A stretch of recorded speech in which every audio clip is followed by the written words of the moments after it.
Right.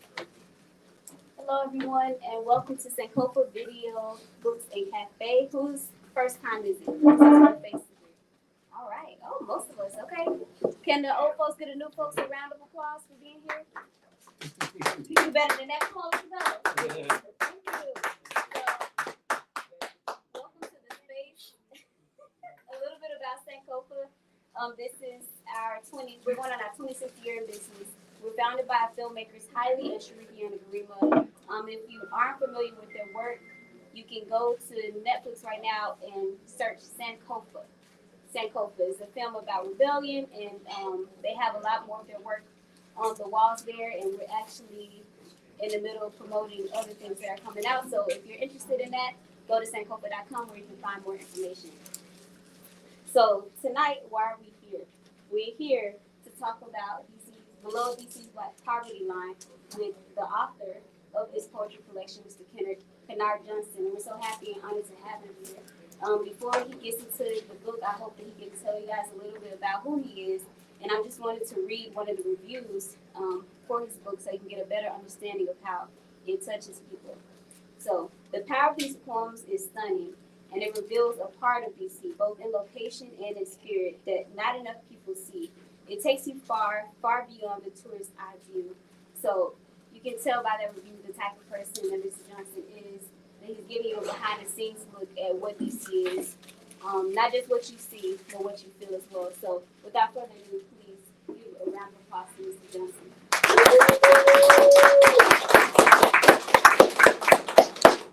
Thank you. I appreciate being here at Sankofa tonight. As she said, my name is Kenard Johnson. I am a poet, a social justice advocate, social reform advocate. This is my first collection of poems below DC Black Poverty Line. And I would say that I'm really not traditionally a poet. I'm an activist, but I had some poems in me. And these poems, they all are set in DC. They are based on Blacks living below the poverty line in DC. And just to tell you a little about me, I actually wrote this collection while in the Federal Bureau of Prisons. And I wrote the collection in the Federal Bureau of Prisons. I sent it home to my little sister, Crystal Michelle. She was my typist. She typed the collection for me. And we went back and forward on the telephone about don't add that comma, don't capitalize that, take that out, don't edit it, Michelle, just type what I gave you. So we sort of formed and bond a special relationship for sisters and brothers through this project. And it took me about a good year to write the project. I have a bachelor's degree in American Studies from Georgetown College, which is essentially a history degree. So you'll see throughout this collection, although the poems are about DC, I utilize a lot of history throughout the poems. So if you're not one who is really into history, enjoy yourself this evening because you'll learn a little about the history of Shaw and Columbia Heights in DC. So what I would like to do, I would like to start with the first poem. And again, the title is Below DC's Black Poverty Line. I would like to start with the first poem because it is titled Hauling Ass.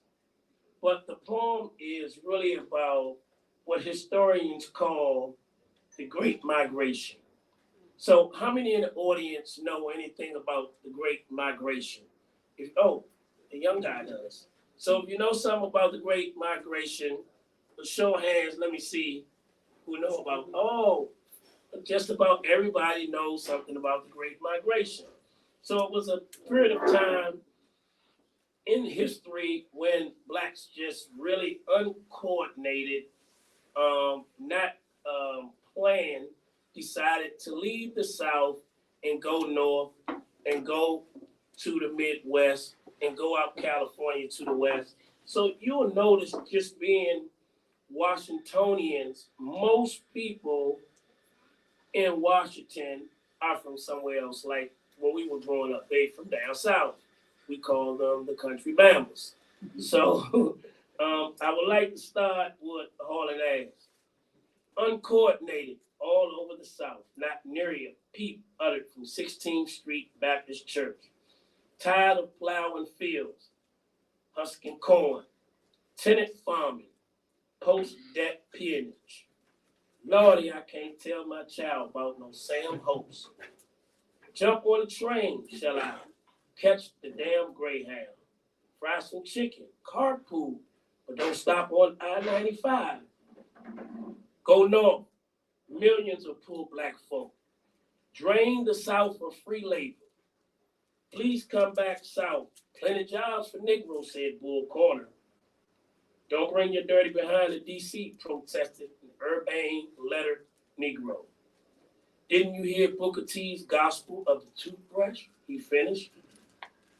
No, I sure needs a job. Black Southerners unaware of urbanization, industrialization, and northern discrimination. Well, he didn't find a job. Some turned to the bottom, while black women slowly became head of the household. Below this Harlan Air. So that was the poem again, just about the Great Migration. For me, it was, I had to set the tone sort of in a poetic way of how so many people who are not Washingtonians got to Washington, D.C. They had to come from somewhere. I really want to go through three sort of in a succinct order. And the next poem will be Feminization of Poverty. Again, we're dealing with below DC's Black Poverty line. Feminization of poverty really is a sociological term. I took the term from some sociology book that was laying on the bookshelf in the BOP, and I decided to make it into a poem. And the poem goes, my grandmother labored in Mrs. Jefferson's house, washing, ironing, and folding clothes. Her grandmother was a contraband.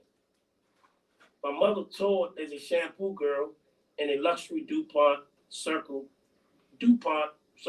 beauty salon next door to Elizabeth Arden. I have no history of my grandmother's employment. Today, my sister works as a professional pink collar. She earns about 62 cents on a dollar compared to white men. Hence, gender inequality perpetuates poverty. So,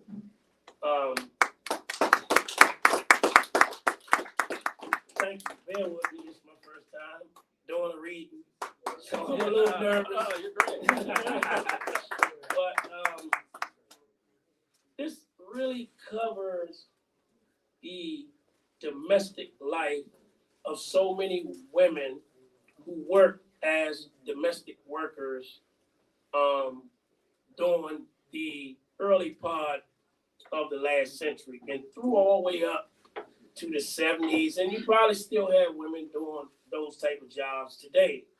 I know for a fact that although this is poetry, my grandmother was a domestic worker. So it is a poem that touches me deeply because I can relate to it personally because somebody in my family had that role in our society and in our family. As I said, I wanted to go through three, and the three is sort of kind of related, setting the tone for where we're going tonight. And the next one would be Bruce Monroe. Now, we've talked about Bruce Monroe. I see some people in here who went to Bruce Monroe. In fact, my best friend went to Bruce Monroe with me. Since third grade, he's here. And I challenge him often to just tell me, who is the school named after? What do we know about Bruce Monroe? Is that one person? Or is it two or three people? Why is the school called Bruce Monroe? Do we ask ourselves that question when we attend a school or when we go into a building that has a name on it? If you go downtown to the Supreme Court, it has a name on it. If you go to some of the office buildings, they have names on it. Who are those people? Are they important people in our society? Maybe we should ask that question sometime. Bruce Monroe. In 73, I enrolled into Bruce Monroe Elementary School. What were city officials thinking when they named our beloved school? Not Monroe Trotter, advocate of federal anti-lynching legislation and desegregation of the federal workforce. Maybe James Monroe, the fifth president. Maybe the era of good feelings as enslaved people tore the fields of President Monroe's home state, Virginia. Maybe manifest destiny, a euphemism for westward expansion, expanding slavery to unconquered land. Maybe the Monroe Doctrine, U.S. newfound nationalism. Maybe Blanche Kelso Bruce, former slave, Mississippi Reconstruction era U.S. Senator. Bruce Monroe's oddity is an unsolved riddle. The riddle gets that much more complicated considering the student body was 100% Black, who nearly all qualified for free lunch, and the faculty was nearly 100% Black too. Today, Nicole Hannah-Jones would call Bruce Monroe an American apartheid school. Thank you.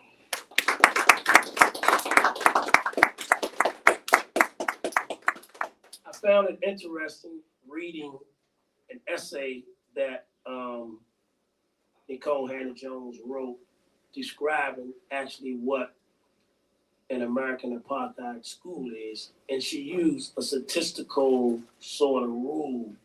Like if 1% of the students are white and 99% or the vast majority of them are Black. So you're talking about a school that's like pre-Brown versus Board of Education in reality. That's an American apartheid school. So if anyone here has any issue with some of the historical stuff that I am saying, I would like to say that these poems are really in the tradition of Gil Scott Hearn, who called his work Black street poetry. And Black street poetry often had images, language, and ideas that people in the street can relate to. Now, sometimes I am charged with and told that the language, image, and ideas that I use are quite academic and they're not really for people in the street to relate to, but I'll debate that. I don't discredit or underestimate the education and wisdom of people in the streets. So I have one more in relation to Bruce Monroe that's called Ode to Bruce Monroe. Now, ODE. So, Ode, when I get to Ode about Allie, you probably gonna ask yourself, Ode is a poem of praise. What is it about an alley that he's praising? And we'll see. And if you of my generation, we played a lot in the alley. The alley was actually a playground for a lot of us. So I'll get there. But I want to read Ode to Bruce Monroe before we move to the next set. This is like the first three sets. So the first set of three poems, which deals really with early migration, deal with the early part of my childhood. I met Bruce Monroe, which in 1973, I met Cathcart at Bruce Monroe. So we're going back. Bruce Monroe opened in 73. Cutting edge technology. It's magnificent four-story brick structure, resembled the soon-to-be new DC jail. Like DC jail's wreck yard, Bruce Monroe had 2 asphalt playgrounds enclosed by 2 4-foot brick walls. No swings or sliding boards, but girls jumped double dutch. Boys played basketball on a 6-foot baby court, ass on a pole or dodgeball. Baddest man, knocked my mother off my shoulder. Duck this haymaker. Truthfully, both playgrounds weren't the jail's sole rec yard, nor were they surrounded by a 30-foot brick wall and a gun tower. Cutting-edge technology, Bruce Monroe boasted early 70s middle ground culture to elevate its majority poverty-stricken student body. Carpeted floors, open space classrooms, 4 classrooms met while the student produced morning news programs beamed on a color television in each classroom. My 3rd grade teacher, Ted Smith, wielded a wooden fraternity paddle to discipline unruly students. My 4th grade teacher, Miss Brown, sported an Angela Davis afro while she washed profane students' mouths with soap. Not quite Jonathan Kozo's death at an early age, but contradictions abound. Rites of passage, too. When we met in the cafeteria, which tripled as our cafeteria, auditorium, and gym, we sang Shall the Old Bruce Monroe Be Forgot, a Negro anthem of sorts.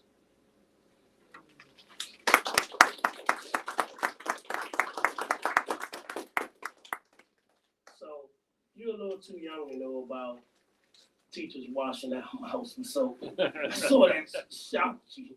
So, but not death at an early age. So any of you know anything about Jonathan Kozo, you probably know Savage Inequality.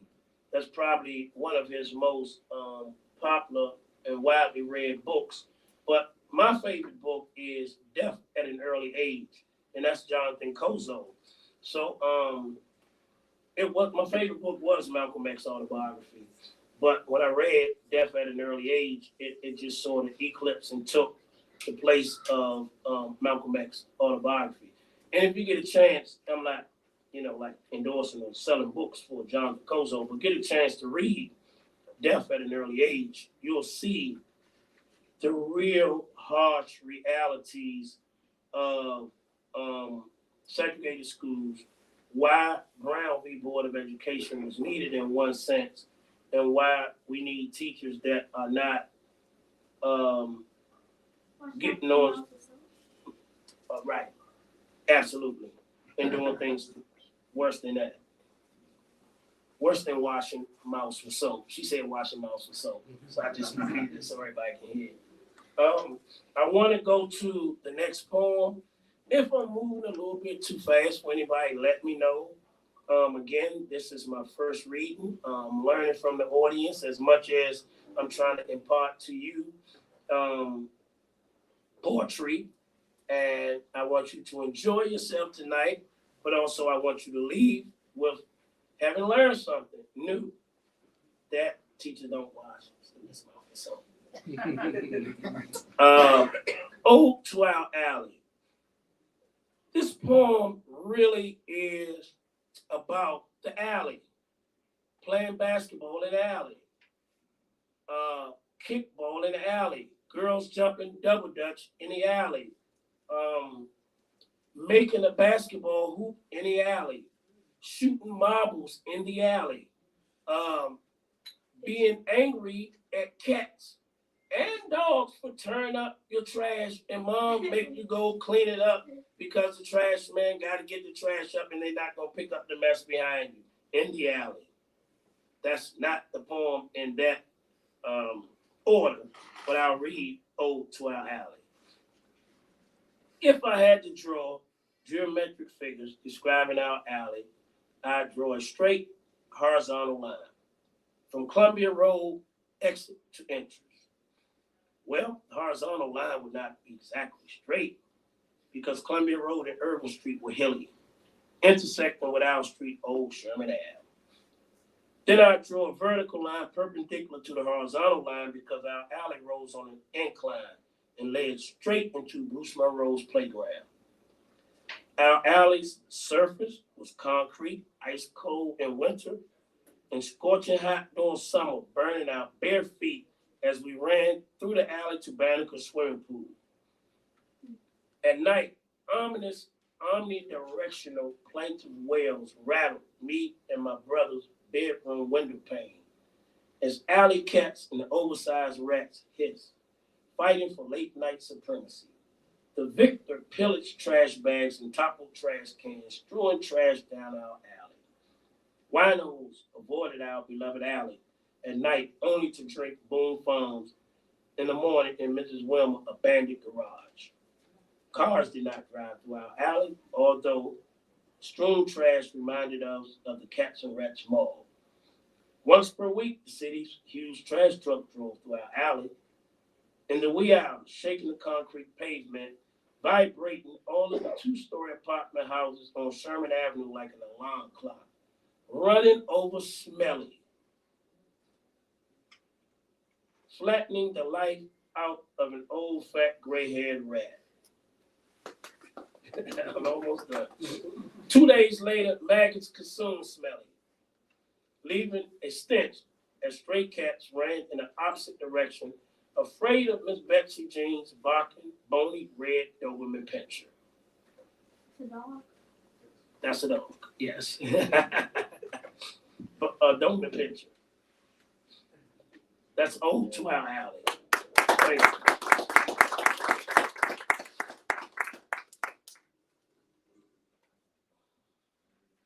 Everybody okay?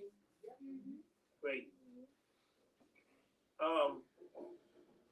I guess keeping with the character and the alley, or being in the alley, I have a poem titled 3 on 3. And 3 on 3 is basketball. Great. In the northeast corner of our alley, Jerry and Fat Francis built a makeshift basketball hoop. Raw materials, no speed huffy bicycle rim, plywood backboard, wooden telephone pole. No square for bank shots. 3 on 3 alley b-ball, hustle, set a pick, shoot an elbow, foul, hack over the back. We rarely call it up and down or double dribbling. When boys in our neighborhood heard about our b-ball court, they flocked to play 3 on 3 with us, even though we couldn't hit our net. Swish. 3 on 3.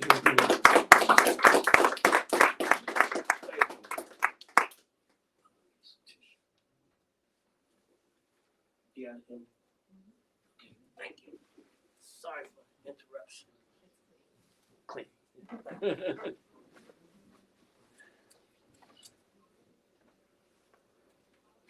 One second.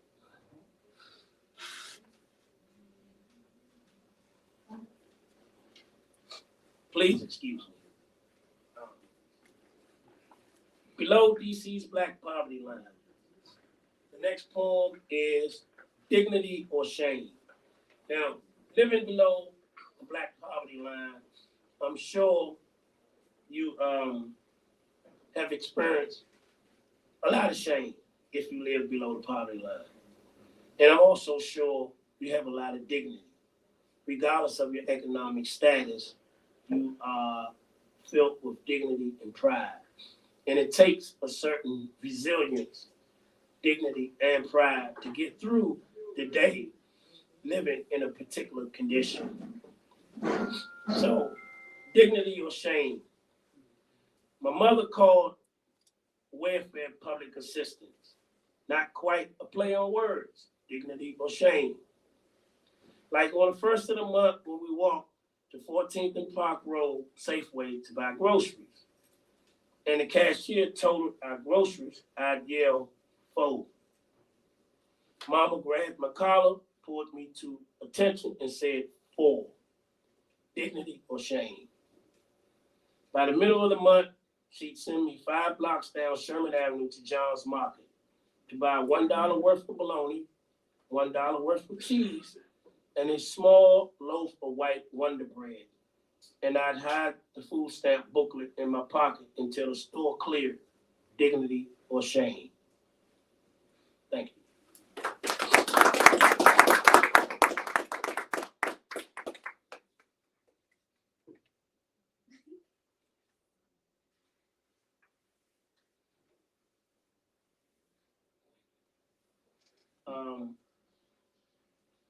I'd like to move on to what I call the second set. So we have covered quite a bit thus far. Actually, we have covered 5 poems. Oh, and it's 7 o'clock. One or two more. One or two more. Okay, so I'm gonna skip a large part and go to what I think some people need to hear. I want you to know, or I want to remind some of you that I have a poem titled Dear Miss Roberta Flack. It's a special poem because Miss Roberta Flack was a substitute teacher in Baltimore. And I'm going to skip that poem, but I encourage you to buy the book and read the poem, Dear Miss Roberta Flack. But I am going to read 2 poems toward the back of the book. I'm going to skip Elegy for Petey Green. How many people in here know Petey Green? Raise your hands. I have a poem for Petey Green. I'm going to skip that, and I'm going to go to China White Stole Uptown. It's a relatively long poem, but it's a meaningful poem, and it's a descriptive poem. So I'll read China White Stole Uptown. Florida Avenue used to be called Boundary Street, separating uptown from downtown. Everything north of Boundary Street, or now north of Florida Avenue, was and is uptown. Then to some Washingtonians, depending on their location, the historic Howard Theater is downtown, or uptown to others, depending on their location too. I wish DC's 80s China White epidemic was as simple as geography. Some thieves were brash, not China White.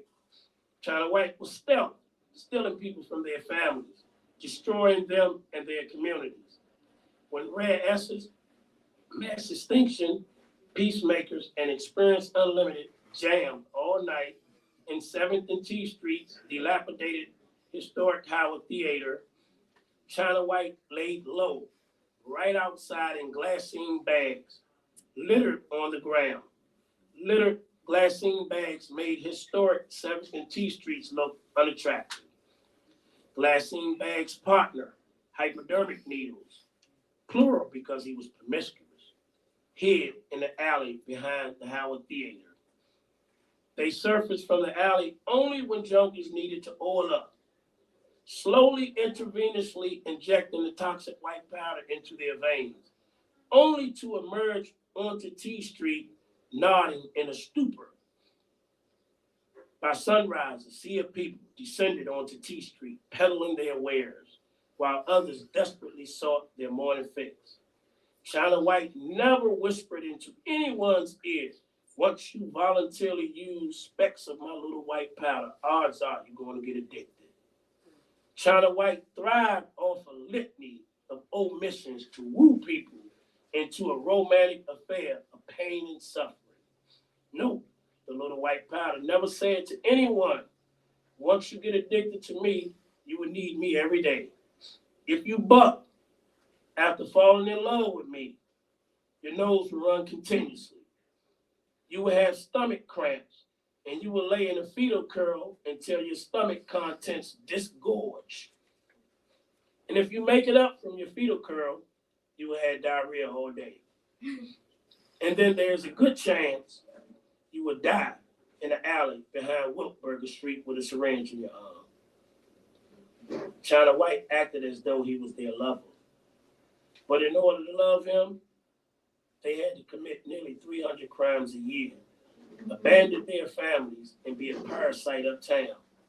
And then no one was free from uptown's miasma of misery. China White.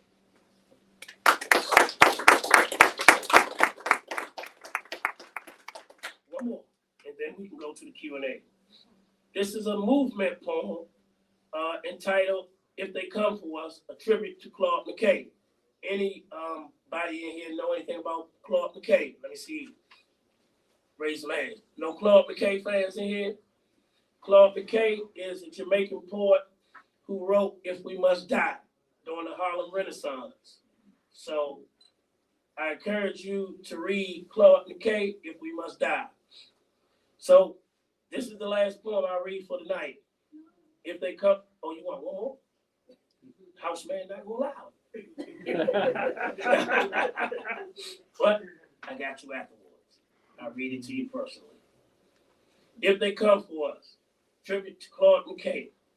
If they come for us wee hours in the morning, criminalizing poverty, let us galvanize in opposition to any contemporary black code laws. If they come for us with summons in hand, let it not be for vagrancy. If they come for us with an information sheet in hand, let us exude Monroe Trotter's bravado. If they come for us in the likes of Agnes Lobeck, Sarah Page, and Carolyn Bryant scream, and the veracity of their charges are questionable, let us pick up Ida B. Wells' anti-lynching crusade. If they come for us with an extrajudicial mob, let us sacrifice, standing on our ancestors' shoulders who died in the fields of Mississippi and in the swamps of Louisiana and hanging from southern poplar trees. If they come for us without regard to our humanity, let us demonstrate Mother Claudette Colvin's tenacity and courage. If they come for us and take us to the slammer, let us replicate Dr. MLK's letter from the Birmingham County Jail. If they come for us and we must go to jail, let us become the epitome of Malcolm X. If they come for us and sentence us to the penitentiary, let us write the price of the ticket. If they come for us with nefarious intentions, bent on making us political prisoners, let us have Angela Davis fired in our scholarly voice and protest. If they come for us deploying deadly force and black patriarchy go mum, let us demand justice for Ayanna Stanley Jones, Tatiana Jefferson, Charlene Lyles, and Tanisha Anderson. If they come for us intimidating witnesses, let us bestow the Ida B. Wells Lifetime Award of Courage upon Daniela Frazier and Rachel Jean Taylor. Thank you.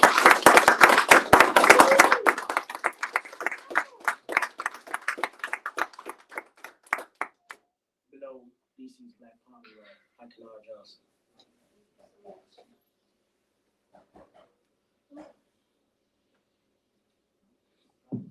Check. Okay, we have reached the Q&A portion of the program. Do we have anyone who wants to start it off? Any questions or even any comments? How did you come up with the ideas for your poetry? It's a good question. Thank you. I first had the big idea concept of below DC poverty line, and I came up with the idea simply because poverty does a lot, and poverty is responsible for a lot, and I don't think we give it as much credit and as much attention as we should, and I don't think we fight it as much as we should. So I came up with the title and the individual poems because I wanted to make a statement about poverty in DC. Thank you. How you doing there, brother? Great. Hey! Hey! Yeah. You know, when I heard you speaking, it just brought back so many memories. But at one time that, you know, in those alleys and things you talk about, I would have been upset. Like, cause I didn't know. Like what I know today, like it is through those alleys and through those ups and downs, right, and those challenges, that I am the man that I am today. Like I'm in recovery for 5 years. I have my own house. I'm saying I got my own business, and I'm saying I'm doing well, right? Great. But I don't do none of those things though without those trials, without those heartaches, without saying, hey, why me? Why you? Because God chose you, and He knows that you can handle that. And He got something bigger for you if you just stay around like when you spoke about those hours in Sherman Avenue and Bruce Monroe, and we were going to the Howard Theater when we was 12, right? And we ain't had no business out there, but we was out there because we wanted, when we looked, you just searching for something different, something better, something more. We didn't even know what it was we were looking for. But man, it's truly, like you said, important about the poverty, mental health, and substance abuse, man. Just keep up the good work. Thank you. Hello. I am good. So you speak about the poverty growing up, right? Right. What would you say is the biggest distinction from, the poverty line back then and the poverty line now? So currently about 27% of blacks in DC live below the poverty line. What I would say right now is it appeared to be better, right? DC is gentrified, right? All these pretty buildings that a lot of people can't afford, when it really is worse. And like I said earlier, when the young gentleman asked me about how did I come up with the idea, we don't give it as much attention. There's a poem in there about President Johnson in '68. He used a metaphor of war on poverty. Why is it a war on poverty?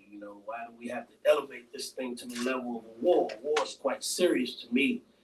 So and we probably lost that war, or at least we failed, because poverty, it is a serious problem. And even I would say, to the extent that we have a youth problem in DC right now, and people would say, man, you making excuses, etc. But in order to work on solving the youth problem, you have to look at the community needs. What are the needs? And it's quite simple, right? Though it's not simple to fix. But Maslow talked about basic needs. And if an individual don't have water, food, shelter, things at that very basic level, he's going to do something desperate. And I'm seeing some quite desperate stuff in this society every day. And so, you can build 10 beds over Mount Olive Road. That's not sufficient to really get at the root cause of some of the stuff that we're seeing happening with these young folks, right? But there's quite a few young people in the district, when you talk about poverty, homeless too, and living in poverty. Record numbers, right? So they have their work cut out for them in terms of trying to reform something that I just don't think they're targeting. Thank you. Well, I think, Kenard, your poetry does a really good job of introducing a side of DC that a lot of, there's some people who haven't been to. I would like to see you, and I'm wondering whether you ever did this when you were in prison, do some poetry about what life inside prison is like, because there's a lot of people who do not realize, it's very popular now to want longer sentences, but they have no idea what we're sending people into. Right. And I think your poetry, your style could be very effective at that. So I did write, Pam, a collection called Fragments from Prison, Slavery, Reconstruction, and Mass Incarceration, which I don't like mass incarceration. I favor hyper incarceration. So I did write that collection, that manuscript. What happened, I sent it to a publisher right before the pandemic started. And they had sent me a letter. They were about to publish. We were in editing, right? And guess what? They went bankrupt because of the pandemic. And then here's a poem. The U.S. Marshals don't allow you to carry anything from DC jail. to the BOP, so I couldn't carry my collection. And then the publisher, they lost it, right? So I'm trying to recreate from memory 60-something poems. And I don't think I would ever be able to write just one of the poems the same as I had written and sent to the publisher prior to being transferred out. So that's a good idea, though. Thank you, man. Yeah, how you doing, Kenard? The poem was great. The book was great. You know, I wanted to say, throughout times of coming up, the peer pressure. It was the peer pressure and not wanting to be accountable for our actions. And your book speaks on the poverty, but the accountability. Like, you know, something else could have been done. Nobody wanted to do it. Nobody wanted to, you know. I don't know whether it was because of not having the opportunity for the education or whatever, but I believe something else could have been done. Be more specific. Well, where I'm getting at is to say, the peer pressure. Like, I wanted to be with the in crowd, so I would play hooky with the rest of them. Okay. But I was intelligent enough to go through. You understand? It just that it was the peer pressure. In regards to accountability, do you feel that, are you saying you should have been held accountable because you knew better to hook school, or you just succumbed to peer pressure, or where does the accountability align with the example? A lot of times I was let off the hook, you know. Well, if you don't do it, it's on you, you know, and that's why. Okay. Right. I was let off a lot of times. I didn't, you know, I got them butt whoopings, you know, from the family, from mom and dad, but after a certain time, I became 16. You know what I'm saying? So, yeah. Well, if I had to put my social justice advocacy hat on, right, and look back for 40 years in regards to accountability, I would say they probably gave a lot of people too much time for some of the behaviors that they engaged in, and that it was a lot of accountability on one hand, right? And then on the other hand, I get your point. I'm not challenging you. There needs to be definitely some accountability in some instances, right? But just a general statement of accountability, people have been held accountable, and some people get away and they don't be held accountable. But if you're a spiritual guy, you know what goes around come around. You're not gonna get away but for so long. So, but your point is well taken.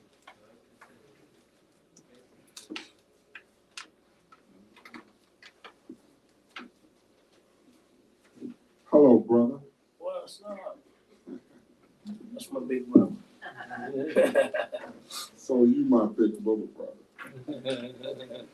I want to ask, what's your thoughts on the mass change of DC public schools as it relates to the structure? For an example, when we were coming up, you had elementary school, you had junior high school, and then you had high school.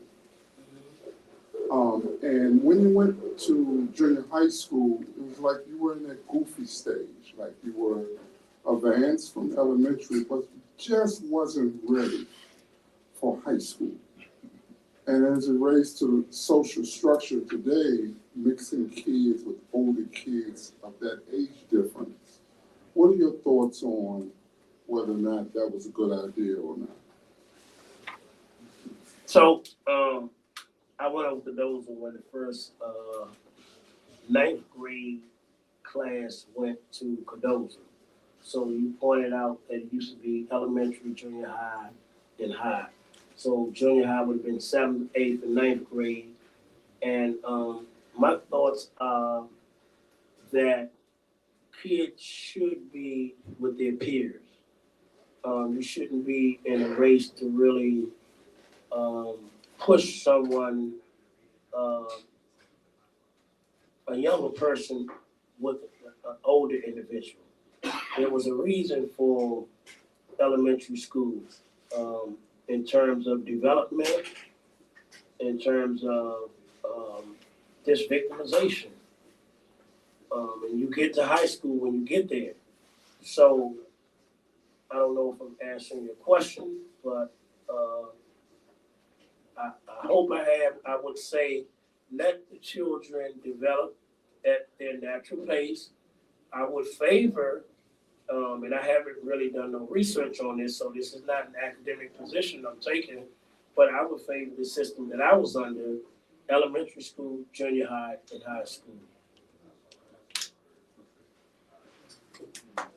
You haven't answered the question, sir? Yes, you did, brother. Thank you.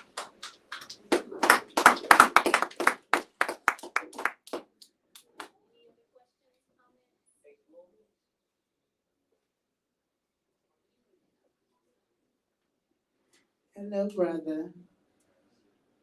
Just a comment. I just want to say that I am awesomely proud of you. This has been so great and intriguing. You taking us on this journey. I didn't know 3 years ago when I was your personal secretary that this would develop and grow into this amazing book. So thank you so much for including me on your journey. And I'm so proud of you and I love you. I love you too. Thank you. Mom, Dad. I just wanted to know, how you feel with some of the strategies that we could rise above the poverty line in DC. Yeah, I would say that education is very important. I wish the public schools had the vocational. So let me go to history. You got Booker T. Washington, right? You got W.E.B. Du Bois. So you have the talented Tim, the academia, the educated people, right? So, but a society can't be operated or you can't just have the talented Tim. What about the women's movement and the youth movement and the talented Tim didn't do anything? I mean, everything anyway, right? So, but it is a need for a talented Tim for academics, right? Then Booker T. Washington, your vocational school, right? And when you had Phelps, Armstrong, Chamberlain, these vocational ed schools in DC, children were able to get a vocational education that when they graduate, they can go to a job with a skill. So nowadays, if you went from high school with some HVAC experience, right, you should be able to make some money, So what I would say, Marcus, is I really would favor the public school system allowing, because everybody is not going to college. Everybody don't want to read Homer or the Odyssey. Everybody don't want to read journal articles, and you gotta read that. You didn't get it right. Yeah, matter of fact, I'm gonna get your father a book for you. But everybody, Marcus, is not gonna be an academic, right? So some people gonna use their hands and their skills, right? But they these trades pay good money. And so to answer your question though, as it relates to poverty, you have to have a skill set and to make a livable wage, not just minimum wage. Even though minimum wage got better, and I'll tell them, hey, we used to make $3 an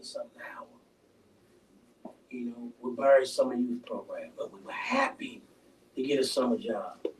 I think it's $17 an hour there, but it is so expensive to live in this society, that's not knocking on the door, $17 an hour. But you have to start off somewhere, right? And just to answer your question, right, how do we dig out of this poverty is through education and having skills. And for those that do want to go to college, if you have a bachelor's degree, one thing about DC, I'm exploring going to UDC to get my master's in social work because they got this new program where you can get a master's degree in social work free if you're a DC resident. They should have more college degrees up there, not just the social work free for DC residents. That's how you work your way up. But again, mothers, like apartments, $3,500 a month, $4,000 a month. Then you gotta pay for food, transportation, all that. It's just really expensive, man. But we ain't even talking about that. We're talking about poverty.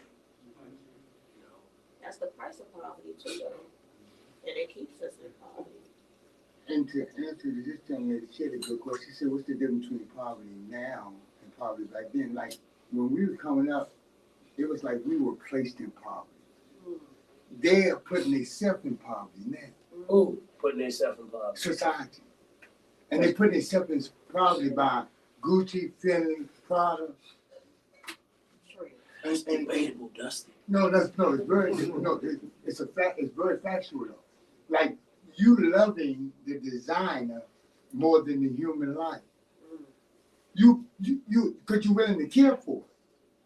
You're willing to care for it. You love the designer more than the human life. So when you get to that level, you empowering yourself. Like, because riches, people don't understand, and it took me a long time to understand, riches doesn't have anything to do with money, value. So I don't own anything by Gucci, right? I can't afford it. No, but what And I'm I saying, work every day. Yeah. But that's some expensive stuff. Yeah, and guess what? African Americans consume more products than any race in the world, but we the brokest. Come on, man. You can put yourself in poverty by the choices in which you make. I started making better choices like that better instantly. Instantly. Did you have a question? Mine was just kind of off this topic, but okay, it's kind of off this topic, but I'll say that I've been struggling with writing my book. People call it writer's block, distractions, and things of that nature. So, how long? I noticed you wrote many books, right?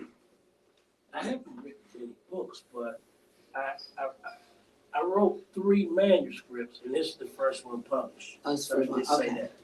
Okay, so that's good to know because that's my question. How long did it actually take you to complete a book project? You said that's your first book out of 3 manuscripts, right? Mhm. So what's the time frame on that? Okay, I can tell you this, right?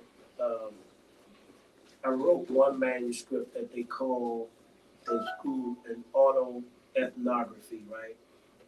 It took me 5 years to write that. And it's not published, right? But 5 years. And that's a lot of commitment, discipline. I think that little small book right there, I think it wrote 1 year, Michelle. But a lot of, so we talked about this on my job. At some point, a chapter in a book, a poem or whatever has to come to what they call finality. It has to be final. If you keep editing it, keep changing stuff, right, it drags the project on. So, and you can rewrite something doing that. But I would say just write, if nothing, write an outline and go from your outline, but keep writing. You can always edit. Today with a computer, It's you can save, cut, paste, and just write. And you do get writer's block, right? And I think that's real for some people. But Alice Walker once said that she wrote for 8 hours a day, just like it was going to a job. Yeah, so you have to think about that. Thank you. All right, can we get another round of applause for Mr. Kenard? Thank you again so much for your work. If you want to purchase a copy, you can do so by going to the back counter and getting a copy and then getting it signed up here. If you enjoyed this event, please come back. We have so many events coming up. Tomorrow we have Stepping Out, which is a photography book. We'll be doing a meet and greet with the photographer at 7 o'clock. Saturday, if you're into poetry, it is National Poetry Month. We have a book release for The Holy Ghost Key by Dr. Joshua Myers, and he'll be in conversation with the great A.B. Spellman. We have a expanded reprint of Let the Circle Be Unbroken by Marimba Ani happening on Sunday. We also have a film event happening on Monday that looks at the FNC Frank. It's a documentary on how that money system began and what it looks like now. We have so many events coming up. Please go to sankofa.com, check them out, sign up for our mailing list, register for our events. And again, thank you so much for being here. And thank you, Mr. Kenard Johnson. Everyone have a great night. Thanks, Sankofa. Thank you all for coming out. Remember, I'm independent publisher. I publish this myself.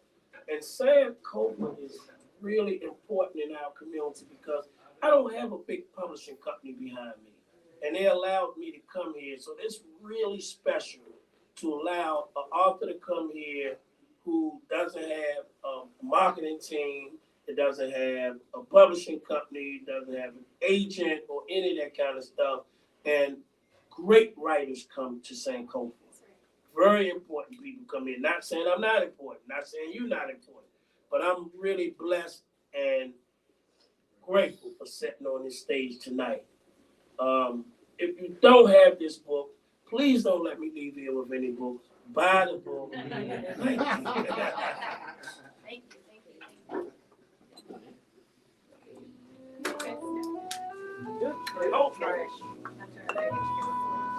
Good. Oh, the hearing.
Okay. I was gonna say, like, how hard did you do that? You left something on the phone there.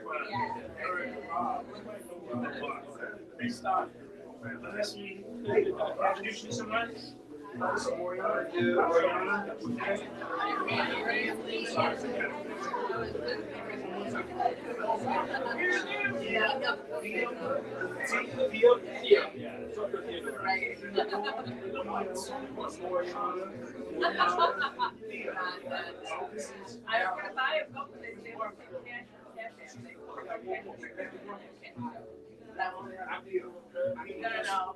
I'll get one out of the way. Dave, this is Mr. Mark. Yeah. Oh, no, it's really good. Oh, yeah, but your photo is very innovative. I mean, it's sort of like, Right. they were also, I would know what different. Right. It's sort of like a window, that's why I said you should do it. Because, My style work. you know, and I think you tell it in a very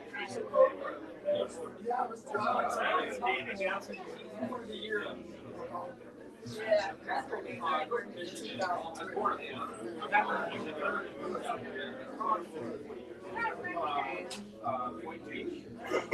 talk about that, you write poetry. There's more about there.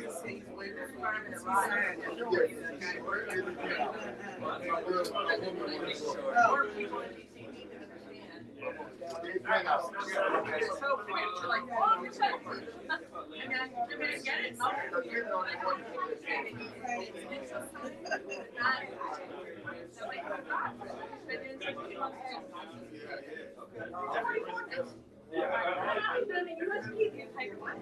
Yes, my daughter, like, and the key can get denied.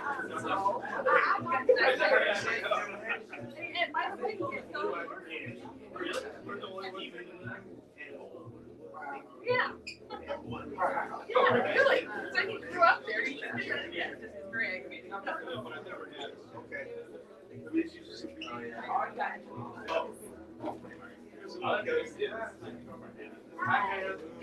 Nice to meet you. What's up, guy? I know. Nice to meet you. Nice to meet you.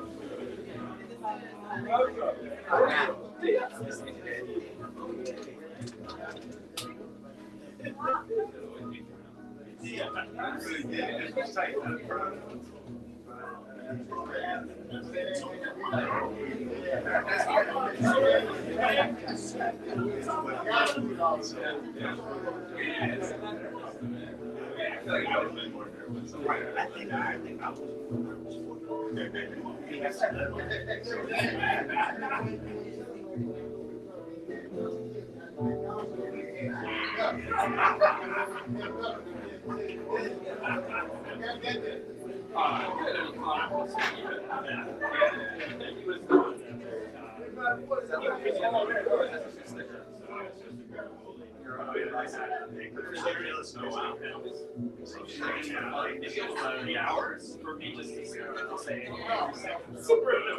we support you.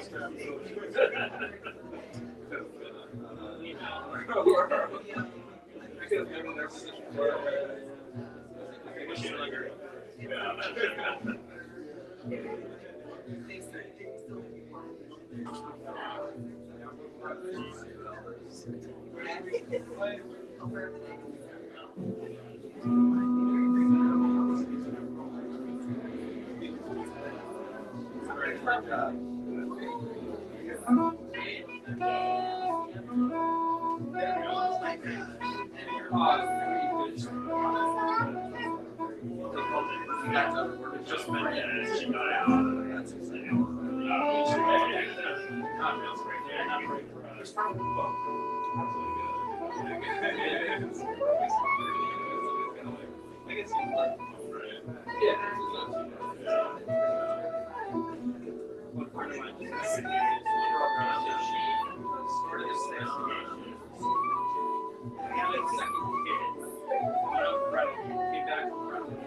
Left the zero and worked with me, so like, so here, came back, so this was waiting for her.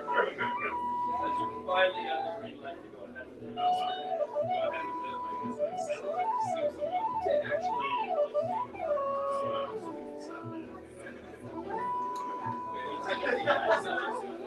for years, but that was always very different.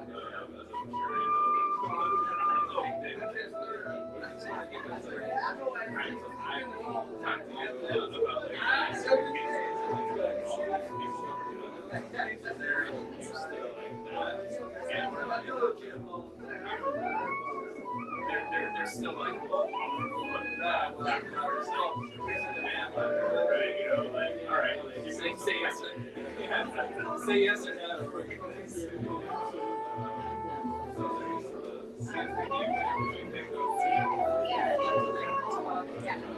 And it's a process.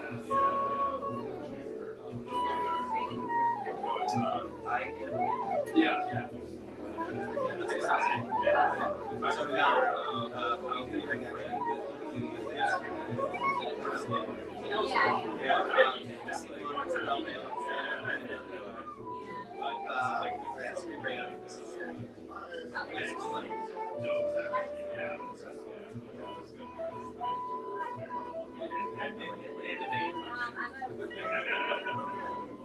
I like to say those. A little bit each.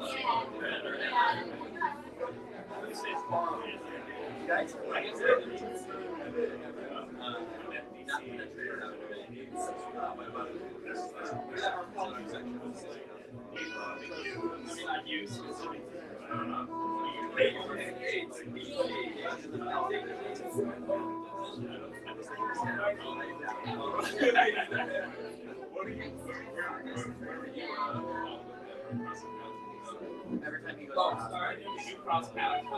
Oh, he's representing. Yeah. You have to do that as well. He does it on the automatic. So he also can talk restaurant. He's a lot of mentioned the fact that when he does a small partner.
Is right, you go to that one. Yeah, exactly. You don't need that's what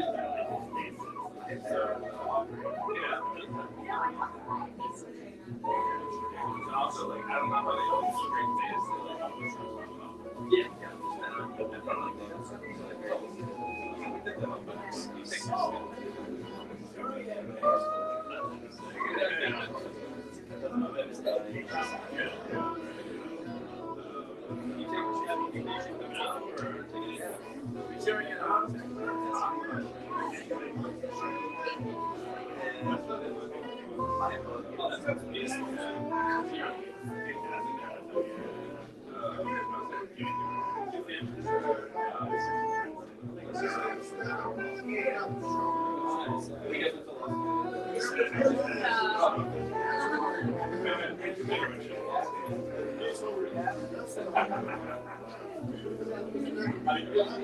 I don't think you're in Colorado. Oh, that's right. Where are you? Yeah. Yeah, it is.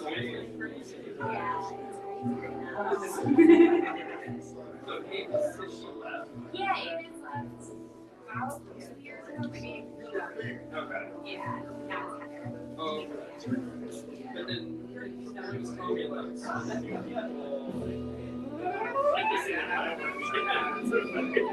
There's some aspects to this. Yeah. I think with the last like 3 classes hired, last 6 oh, it's terrible. Because then it all falls on people with staff. Yeah, it's rough, but they're trying to change it. Are you in trial? Yeah. You had any like good trial experiences? Yeah, I did. Honestly, that one. Yeah, I got to that trial in come on, Gardner. I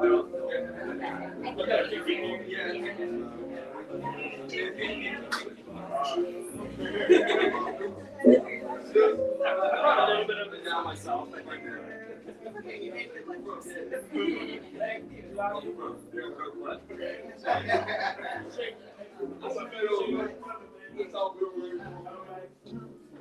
yeah, I remember when I first came to a PDS party, and it's like, no other friends, but you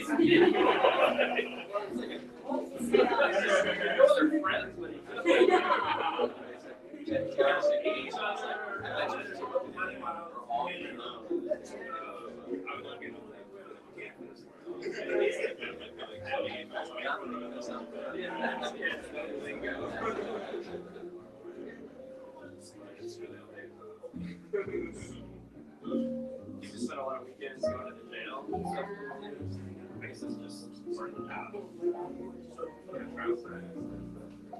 Good luck. That's the controller. Yeah. Okay. Wow. Same case.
That was a good friend visiting from Ohio with her boys. And yeah, brought them back to that. I was just putting that together. I don't know what when you said returning people to hotels on North Capitol. I'm not gonna ask any more follow-up questions.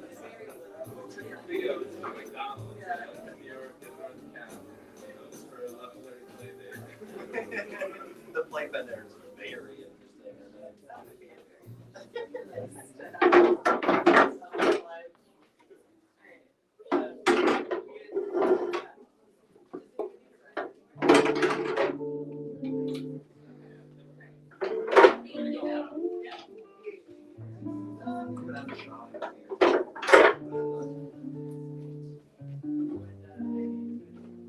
No. Yes. You don't know my life.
All